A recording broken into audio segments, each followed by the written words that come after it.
pinamumunuan po ni Colonel Opiasa. Colonel Opiasa, paki-coordinate niya sa pulis dito, kapayagan yung Retired Colonel Opiasa ng Manila Police District dati. Yung lead wall. Red, no, yung ano natin. Green siya tayo pero lead wall siya. Red wall. Lead wall. As per request ni Tatay Rani. Ito, hindi naman ito makakaabala sa ano. Colonel, okay, coordinate. Narito po kami, 10 ng ating mga kasamahan, mga retirees ng PNP, guardians, na mostly po ay sa armed forces, ng uniform, iba't ibang uniform na, Gandamos, excuse me sir. Pwede na daw ipasok ang LED wall. Okay. At dyan na lang dadaan po sa mga kaibigan nating mga PNP. At ibalik na lang nila ang kanilang harang pagdaan po ng LED wall. Sa driver po ng LED wall, tinatawagan po namin kayo kung nakikinig dyan ng driver ng ating LED wall, pwede na pong mag-proceed sa harap dito. Retired Colonel Opiasa sir, at Colonel Jonathan Galang, paki-coordinate na lang po ng ating mga participants dyan at ng ating LED wall. Go ahead, General Daus, yung mensahe po ninyo sa makasaysayang pagtitipon na ito ngayon. Ako po'y nagpapasalamat sa buong may kapal at walang nangyaring insidente po sa pagpasok ng ating mga bagong hero nitong era natin to, ang 18 brave soldier. Saludo po ko. Ibulatlan niyo po lahat ang ating mga ebidensya at lahat ng magnanakaw sa ating lipunan, sa ating bansa. At pag napatunayan po natin na sila talaga ang may sala hanggang doon sa pinaka-mastermind na kompleto, alam ko, kompleto po ang ebidensya dahil sinasabi rin sa akin, sa aming grupo, na yung wag po kayong atras hanggang sa bandang huli. Ito na po ang simula ng kalayaan at mabawin natin ang dignidad ng Pilipino. Itong mga fake, dahil hindi mo kinikilala yung 12 senators na nag-take over daw kahapon. Although, Supreme Court lang ang makakapag... Meron tayong legitimate, legal na Senate President, si Senator Alan Cayetano. Itong mga nagpapanggap na sila daw ang legit, huwag po kayo maniwala nun.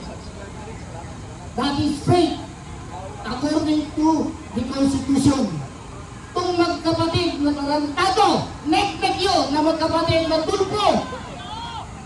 Noon pa, yung kuya ninyo, noong 1090 pa ako, nag-inkwentro kami niyan noon.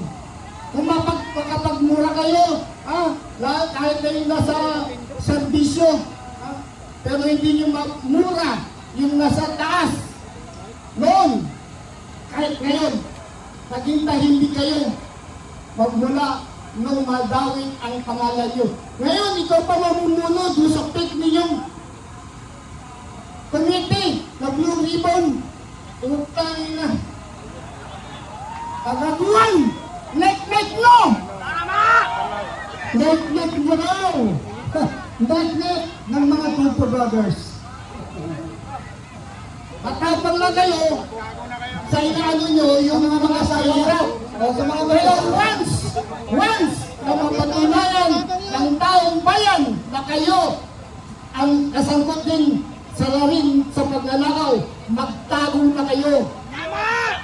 Dapat lang magtago na! Wala kayong dapat na sa lipunan. Hindi kayo dapat mamuno, maging leader. Dahil mga sinungaling. Noon, inaano nyo, si Rizal Valtiveros, si Trililing, si... Thank you, Vince, for the reminder. Okay, Walk forward, down. Okay, right. Si Trililing, at saka si Jacob Pangilinan. Pero ngayon, ano? Nasupal pa lang ka lang na 6 na maleta. Ay, 6 daw na maleta ang hinatid sa inyo. Ang maleta daw. Kaya ang mga maleta daw. Niyakap nyo, sinukan nyo, kinain nyo yung sukan ninyo, magtangin ninyo.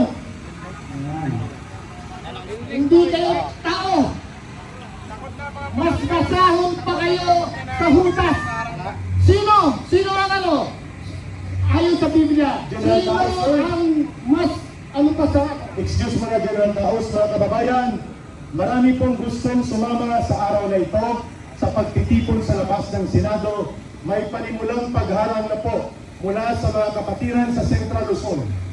Galing po sila ng Bataan at ang iba galing Tarlac ay inaharang na papasok sa NLEX, North Luzon Expressway. At ang iba na papasok dito ay nagkakaroon na po ng kahirapan na hindi makagalink up dito sa Senado.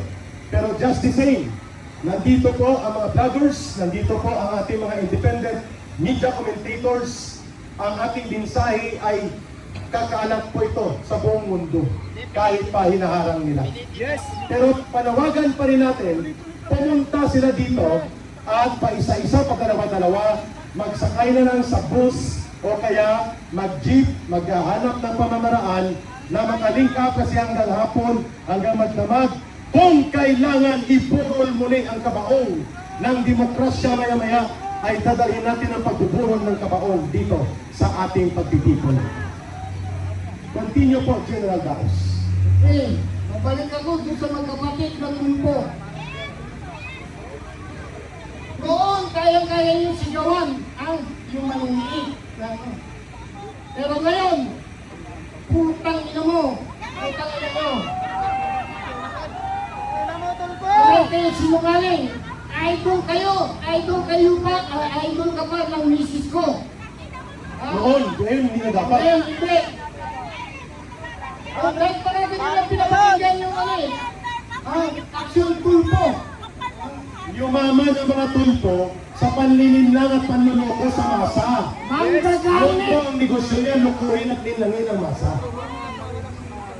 Kaya, puntay na. For content only, matatama kayo. Pero, namo ko yan, nakadistino sa arm. Namo ko, dito kayo pumunta sa arm. Sabi ko noon. Wala. Ito, si Ping. Si Sir Maxon. I-post mo dati yun eh. Idol ko rin yan. Naging PNP chief namin yan. Batikan na investigador. Pero ano ginawa mo? Bakit mo itinago? Bakit mo nilihis ang investigasyon? Kasi namaleta na. Kala ko may prinsipyo ka. Pero yung tumanda ka na. Mayroon daw, General Daos, may prinsipyo daw sila, ang 12 Judas. Prinsipyo ng mga Judas. Yun. Mas malala pa sila sa Judas. Ayon sa Biblia, meron ba kayong kakilalang mas malala kay Judas? Meron yan. Kung sino? Sino yan? Tidoro. Hindi, dito walang biro. Nasa Biblia yan. Si Pedro o San Pedro, nung una, 3 beses niyang ikinadwa. Yung nilaksig. Itinatwa Pinadwa. o itinanggi. Pinanggi. O pero bumawi siya, General. Bumawi naman siya. Pero nagsisi siya. Nagsisi Pero siya. mas masahol pa sa ginawa ni Judas. Si Judas, binilita niya lang eh. Na ano, siya 3 beses. Yan, Pero parang hindi naman patas na ipag-ikukumpara ang mga senador na Judas kay San Pedro. Pero mas maganda kung sa Judas na lang. mas masahol pa nga. Kasi si San Pedro nagsisi eh. Si Judas, dinatiran ko nagsisi siya. Magsisisi yan. Oo. Sa bandang huli, magsisisi yan. Ayan na. Ayan. Ang may mga nagjo-join na General Daos, hayaan na daw natin General Daos, si San Pedro sa mga sabongero. Paborito ni Atong Ang yan eh. Oo. Kaya, tinatawagan ko rin, lahat ng senior citizen, mga Pilipino talaga, yung Pilipino na sa diwa at sa gawa. Na pumunta po kayo dito, suportahan natin yung 18 Marines. Ipaglaban natin ang demokrasya. Huwag natin patayin ang demokrasya. Sana po, Yes, General hanggang Taos. Go ahead. mamayang gabi, subaybayan natin, huwag natin iwanan itong Senado. Magandang umaga at maraming salamat. At alam ko marami pang magsasalita. Ayun.